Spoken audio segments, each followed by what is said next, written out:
That's not how someone who's just talking about freedom from mask wearing talks. A call to rally for freedom. All the patriots, all the movements, all the groups in Alberta, we're going to meet in one place. On the surface, a march protesting pandemic restrictions at the Alberta legislature.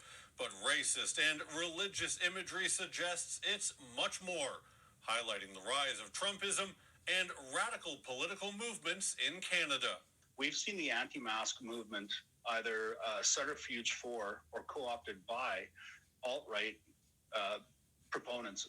Billed as an anti-mask rally, inviting all people, all groups. This is not a call to all Albertans. This is a call to certain types of Albertans that they want to come out. You just showed a protest not wearing a mask. Now all of a sudden they're talking about, anti-government upheavals, takeovers. A poster calling it a Jericho torch march. To also tie it to a religious justification, I find unconscionable. I mean, there's no real basis for doing that.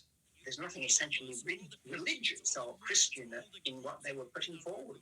The flyer also containing the image of white nationalists and far-right extremists marching through Charlottesville in 2017. The outcome of that incident was that somebody, a woman, was killed by a violent far-right extremist person. The list of speakers, right-wing political and religious figures, many with agendas reaching far beyond COVID-19 measures.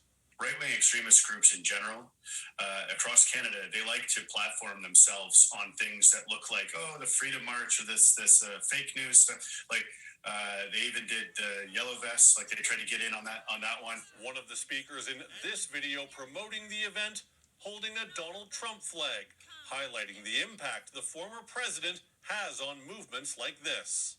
The people we're seeing out at a lot of these different marches are not like your typical old school neo-Nazi skinheads marching down the street with swastika flags. And now people, like you said, are showing up with Trump flags. They're trying to mainstream right-wing populism. The Trump effect for Alberta definitely has amplified things a bit further.